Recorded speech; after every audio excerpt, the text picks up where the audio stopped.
Welcome to burning topic. Nobel శాంతి బహుమతి అందుకున్న ప్రముఖుడి సారథ్యంలోని సర్కార్ పిచ్చోడి చేతిలో రాయిగా మారిపోయింది. అక్కడి అల్పసంఖ్యాక వర్గాలపై మత విద్వేషం బుసలు కొడుతోంది. సనాతన ధర్మ ప్రచారకుడిపై దేశద్రోహి ముద్ర వేసింది.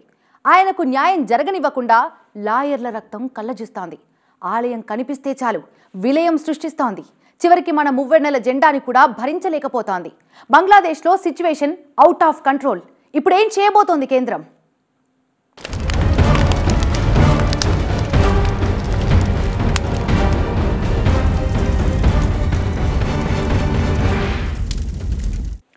హిందూ ధర్మంపై మాట్లాడటమే ఆయన చేసిన నేరం. బాధితుల పక్షాన పోరాడటమే ఆయన చేసిన ద్రోహం. చిన్మయ్ కృష్ణదాస్ కోసం వచ్చిన లాయర్ ఐసీయూలో చావు బతుకులో ఉన్నారు. వాదించేందుకు ఒక్క లాయర్ కూడా ముందుకు రాలేనంత బీతావాహ వాతావరణాన్ని సృష్టించింది బంగ్లాదేశ్. ఇస్కాన్ అకౌంట్స్ ని ఫ్రీజ్ చేసింది. జర్నలిస్టులు, టూరిస్టులను కూడా టార్గెట్ చేసుకుంటోంది. ప్రపంచవ్యాప్తంగా నిరసనలు వెల్లువెత్తుతున్నా చెవిటివాడి ముందు శంఖ మూదినట్లే ఉంది.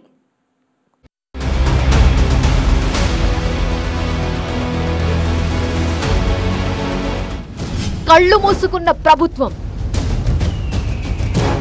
విషం కక్కుతున్న విద్వేషం, ఆలయం కనిపిస్తే విలయం, బరి తెగించిన బంగ్లాదేశ్.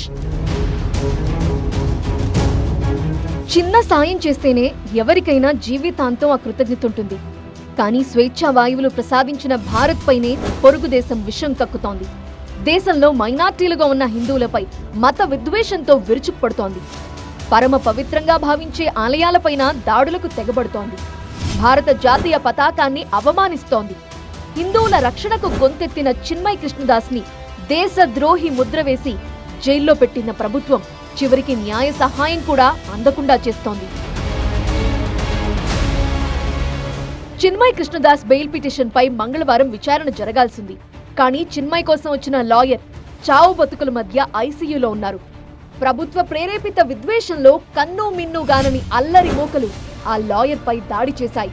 దీంతో బంగ్లాదేశ్ కోర్టులో చిన్మయ్ తరపున వాదించేందుకు ఎవరూ సాహసించలేకపోయారు. ప్రభుత్వం సమయం కోరటంతో చిన్మయ్ బెయిల్ పిటిషన్ విచారణని జనవరి 2 వరకు వాయిదా వేసింది న్యాయస్థానం. చిన్మయ్ కృష్ణదాస్ బెయిల్ పిటిషన్ ని కొందరు లాయర్లు వ్యతిరేకించారు. గత వారం దేశద్రోహం నేరం మోపి చిన్మయ్ కృష్ణదాస్ ను అరెస్ట్ చేసింది బంగ్లాదేశ్ ప్రభుత్వం.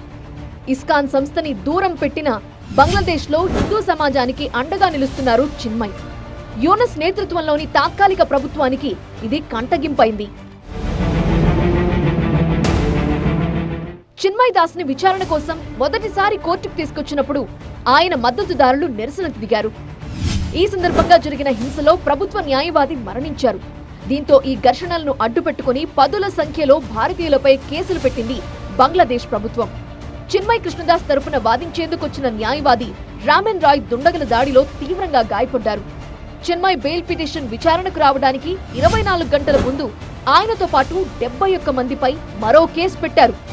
నాన్ బెయిలబుల్ సెక్షన్ తో పాటు పేలుడు పదార్థాల చట్టం కింద అభియోగాలు మోపారు.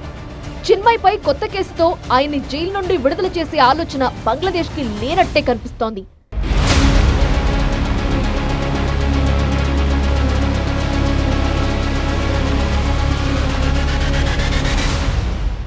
షేక్ హసీనా ప్రభుత్వంపై తిరుగుబాటు సమయంలో హిందువులతో పాటు ఆలయాలను లక్ష్యంగా చేసుకుని దాడులకు తెగబడ్డారు అల్లరి మోకలు.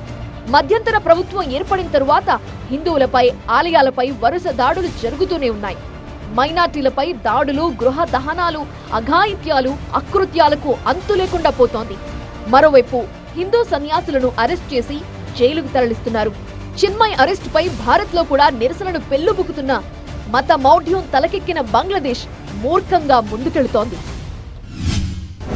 అక్కడ ఉన్న దాదాపు 2 కోట్ల హిందువులకి భారతదేశంలో దారి ఇవ్వాలా, భారతదేశం తీసుకొచ్చేయాలా, ఏ రకంగా అగ్రిమెంట్స్కి రావాలి, వాళ్ళ స్థలకి ఆలోచించుకునే పరిస్థితి వచ్చింది.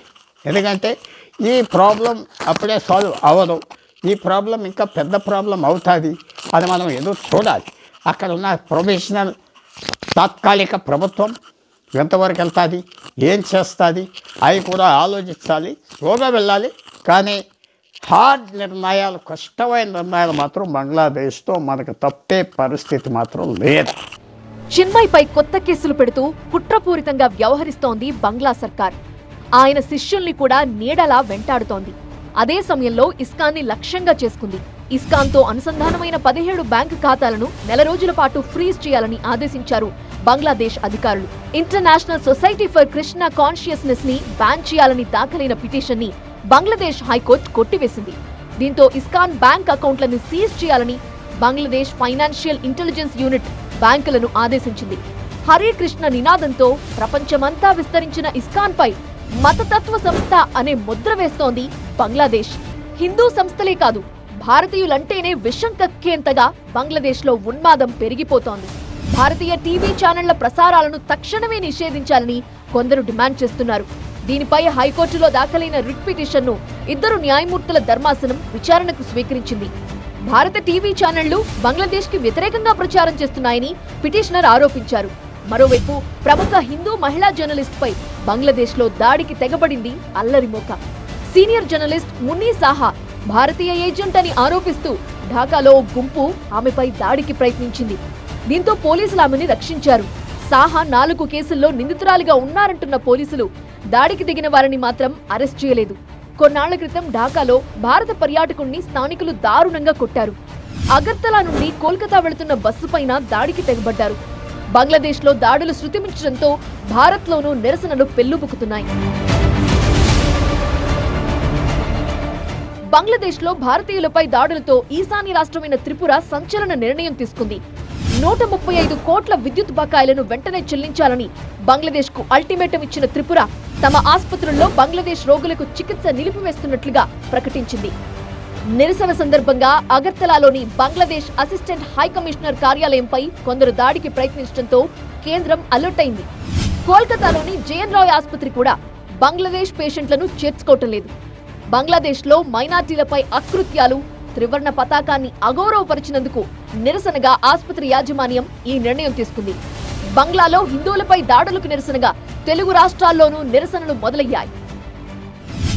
ప్రపంచ దేశాల మద్దతు కూడగట్టుకొని బంగ్లాదేశ్లో జరుగుతున్న అరాచకాన్ని, ఒక మతంలో మైనార్టీలుగా ఉన్నటువంటి హిందువులను అనేక రకాలుగా ఇబ్బందులు పెడుతూ చేస్తున్నటువంటి ఘటనలు ఎదుర్కొంటున్న సమస్యలో ఇక్కడ అంతర్జాతీయంగా ఉన్నటువంటి న్యాయ వ్యవస్థలతో పాటు ప్రపంచ దేశాల మద్దతు కూడగట్టుకొని తక్షణం ప్రత్యక్ష చర్యలకు బంగ్లాదేశ్లో హిందువులను కాపాడడం కోసం కృషి చేయాల్సిన అవసరం ఉంది. షేక్ హసీనాని గద్దెదించేందుకు బంగ్లాదేశ్లో ఆగస్టులో భారీ హింస చెలరేగింది. ఆ సమయంలోనే అక్కడి నుండి దాదాపు 7,000 మందికి పైగా భారతీయ విద్యార్థులు తిరిగొచ్చేశారు. అక్కడి పరిస్థితి అదుపు తప్పుతూ ఉండడంతో మిగిలిన విద్యార్థులు కూడా స్వదేశానికి వచ్చే ప్రయత్నాల్లో ఉన్నారు. బంగ్లాదేశ్లో పరిణామాలు ఆ దేశ అంతర్గత వ్యవహారమని భారత్ వ్యాఖ్యానించినా అక్కడి మైనార్టీల భద్రతపై మొదటి నుండి ఆందోళన వ్యక్తం చేస్తోంది. ఇండియా దీన్ని నెగ్లెక్ట్ చేయడానికి లేదు. అది అంతర్గత పరిస్థితి అని ఊరుకునేటువంటి పరిస్థితి అయితే మనకు లేదు. India should get in touch with the regime there. Yunus ఎవరైతే ఉన్నారో ఆయనతో నెగోషియేట్ చేస్తూ అక్కడ పరిస్థితులు స్టెబిలైజ్ అవ్వడానికి ఇండియా తన వంతు కృషి చేయాల్సినటువంటి అవసరం ఉంది. అల్పసంఖ్యాక వర్గాల రక్షణ బంగ్లాదేశ్ ప్రభుత్వ బాధ్యత అని తాజాగా పార్లమెంట్లో భారత ప్రభుత్వం స్పష్టం చేసింది. వాస్తవానికి బంగ్లాలో మైనార్టీల్ని భద్రంగా చూసుకుంటామని యూనస్ స్వయంగా ప్రధానికి ఫోన్ చేసి హామీ ఇచ్చారు. కానీ ఆయన తాత్కాలిక ప్రభుత్వాధినేతగా బాధ్యతలు చేపట్టాక బంగ్లాలో మత ఛాందసవాద శక్తులు బలం పుంజుకుంటున్నాయి. మనం సృష్టించిన దేశమే మనల్ని కాటేసేందుకు ప్రయత్నిస్తోంది. ఉన్మాదంతో ఊగిపోయే పాకిస్తాన్కి దగ్గరవుతోంది. గుంటనక్క చైనా నక్కి నక్కి చూస్తోంది. భారత్ చేసిన మేలుని బంగ్లాదేశ్ మర్చిపోయిందా? హసీనాకు ఆశ్రయం ఇచ్చామని అసహనంతో రగిలిపోతుందా? 2 దేశాల మధ్య దౌత్య సంబంధాలు మరింత దెబ్బతినేలా ఉన్నాయా? బంగ్లాదేశ్ పరిణామాలు భారత్పై ఎలాంటి ప్రభావం చూపబోతున్నాయి? పేట్రేగుతున్న మతోన్మాదం, దౌత్య సంబంధాలకు విఘాతం, గతం మరిచిన పొరుగు దేశం. రాజకీయ సంక్షోభం తరువాత సొంతింటిని చక్కబెట్టుకోలేని బంగ్లాదేశ్ చీటికి మాటికి మన మీద పడేడుస్తోంది. బంగ్లాదేశ్ హింసపై త్రిపురలో నిరసనలో కొందరు అగర్తలాలో బంగ్లాదేశ్ దౌత్య కార్యాలయంలోకి దూసుకువెళ్లేందుకు ప్రయత్నించారు. ఈ ఘటనపై ఢాకాలోని భారత హైకమిషనర్ కి సమన్లు జారీ చేసింది బంగ్లాదేశ్. ఇలాంటి ఘటనలు జరగకుండా చూస్తామని హామీ ఇచ్చిన భారత్ చర్యలకు ఉపక్రమించింది. 2 నెలల క్రితం కూడా బంగ్లాదేశ్ కేంద్ర హోంమంత్రి అమిత్ షా వ్యాఖ్యలపై నిరసన వ్యక్తం చేసింది.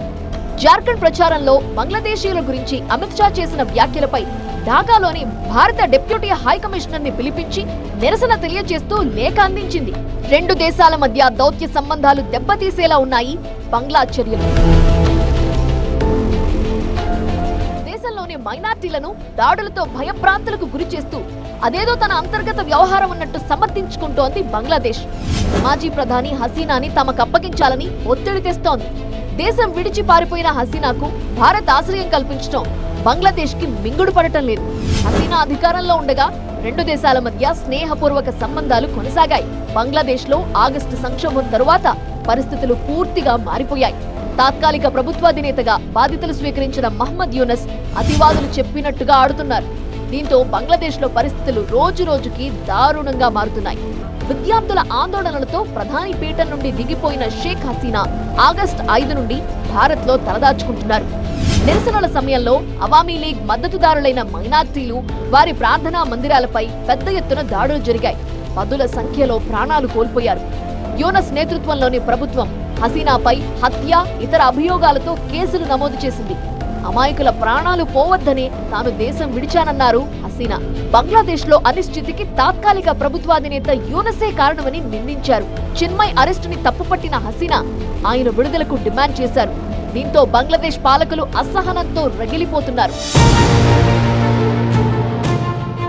బంగ్లాదేశ్ కొత్త దేశంగా ఏర్పడి ఈ డిసెంబర్ 16 నాటికి 53 ఏళ్లు పూర్తవుతాయి.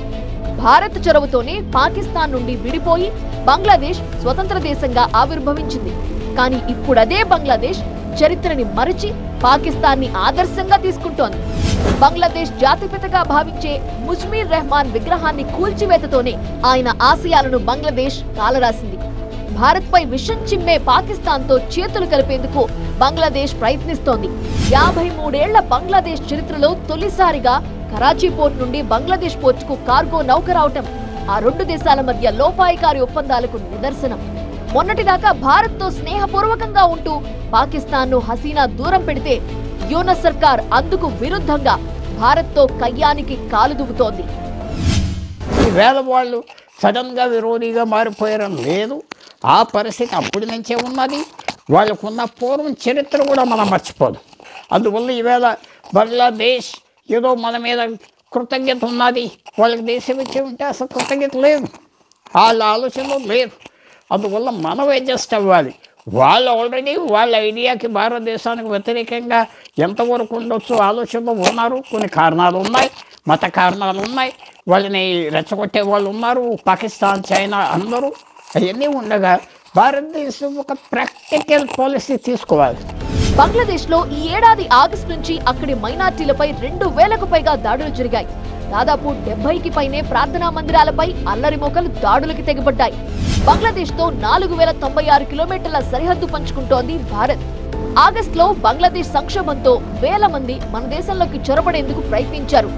బంగ్లాదేశ్ లో మత శక్తులు విజృంభిస్తే ఈశాన్య రాష్ట్రాల్లో ఉగ్రవాదం బలపడే ప్రమాదం ఉంది.